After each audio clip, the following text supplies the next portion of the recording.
Byron said that he wouldn't turn what you and LeBron have a rivalry because you guys like each other too much. It's ironic, of course, that you guys combined it in 10 of the last 12 NBA finals but never matched up. How would you describe these last 13 seasons with LeBron for you? Well, I mean, it's been different. I mean, it's not a rivalry. I wouldn't say because we like each other too much. I don't like anybody that much to not have that.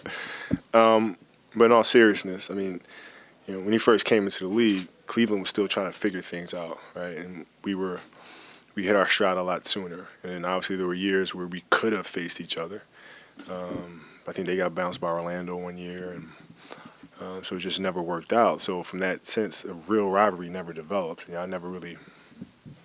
To me, rivalries aren't made in the regular season, no matter how much people try to hype it up. I mean, you gotta duke it out for what really matters. So in that sense, we never had one. Does that upset you at all, the fact that you never had that opportunity with LeBron? No, it doesn't matter to me.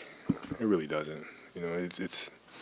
I'm disappointed for the fans, because you want to have, what I mean? You want to be able to see that. And as a competitor, it would have been fun matching up and trying to figure out how to deal with him for a 7-game series. That would have been a fun puzzle for me to try to study and do homework on. So from that standpoint, yeah. Cody, what do you think after all these years you can still get LeBron to fall for the pump? I mean, it's just it just looks too realistic. I guess you make a couple, and then you get them hedging a little bit, and that one for big guys tends to work a lot, because they feel like they can really, block the shot because of how big they are, and so that tends to work on big guys in the post pretty often. What kind of matchup or moments stood out to you tonight with just going against? Man, it's just fun. I enjoy the physicality of it. I mean, it's not, playing against him. It's fun because of his size. It's always fun to bump with him and to have that physicality and backing him down, and then him driving and bumping and all that stuff. And it's fun. After the Warriors game, you were talking about how Draymond Green needs to kind of be that guy to create that tension if they can make it, all the way. Is that the same with any team, with the Cavs as well? And who creates that type of? It all depends on the personality. I mean, you have to be true to who you are and authentic. And I think every team should have that lightning rod, because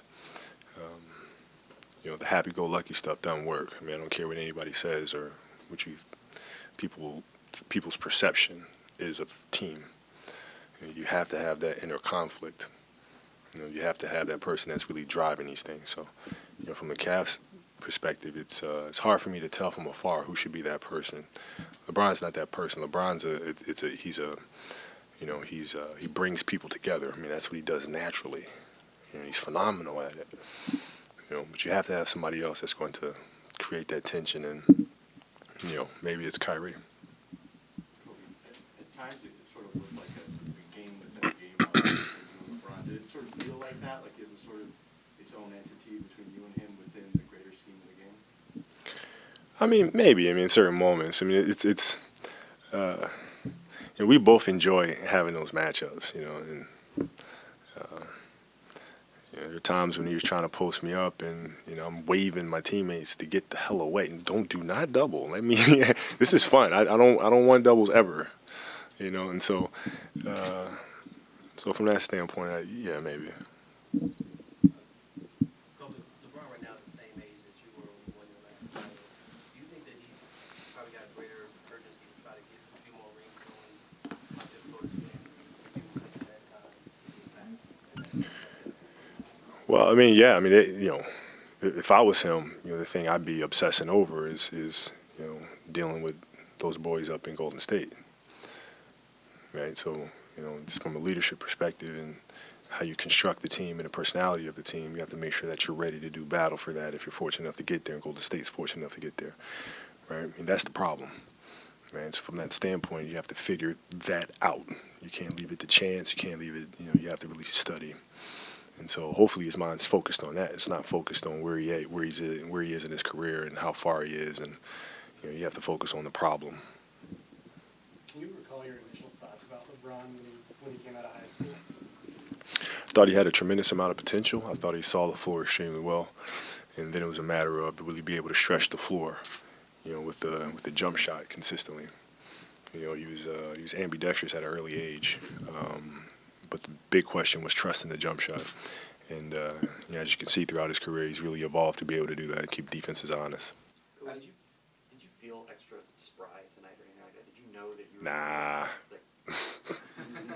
No. You felt the same as Nah, I mean, listen, I told LeBron, I said, man, if you don't let me catch you on the post, I'll score when I'm 80.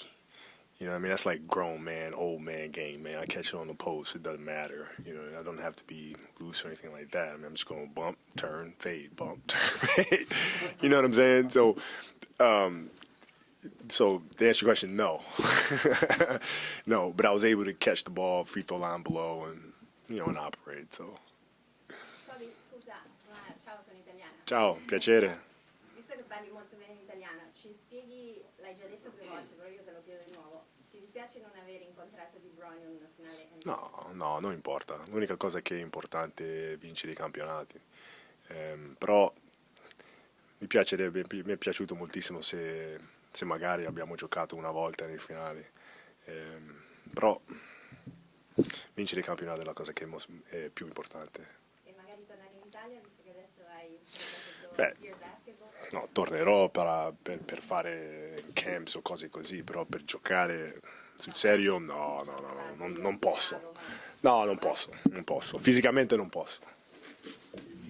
you talked before about registering that it was fun in those moments with LeBron in the actual game, like it's sinking in. In previous seasons, particularly when you guys were more competitive, did those type of moments, did you feel them like this is fun? Did it register like that? No, I didn't even think about it. Like it never registered. My mind on all those matchups was always long term. You know what I'm saying? So like me playing LeBron on a Christmas Day or playing him on a Tuesday in Cleveland meant zero to me. And I know it's hard for people to really understand that, but it meant zero because there was so much pressure that I put on myself to get this team to a championship that I was always looking at where we were going to end up. You know what I'm saying? So now it's different because I get a chance to actually enjoy the matchup with him as opposed to thinking, okay, where are my teammates at this moment in time? How are they progressing? Where is this going to get us at the end of the day? So it's a different feeling. It's might be a weird question, but what percentage of your career did you really enjoy as you were playing? No, I enjoyed it all. I mean, it's not like I didn't enjoy it. I love the work. I love the process. I love figuring that stuff out. You know what I mean? If I didn't, I wouldn't be playing for 20 years. You know what I mean? So it's just a different emotion where you get a chance to kind of step back and like appreciate the competitors versus trying to break them down and pick them apart and then think about your teammates and where they're going and where we're going. I mean, it's a different kind of fun, I guess. I'm going outside and playing versus staying in the house and making games up myself. Along those same lines. What is it that you think is going to be fun about that matchup? I'm sorry? Again, with the Knicks, Bill, Carmelo. Oh, bumping Carmelo, man. That's he's a bear, man. I'm going to look forward to matching up with him, man. It's going to be fun. Obviously, I know where they're going to be running. Obviously, I'll probably help Carmelo out and tell him where to go in certain spots on the floor. So.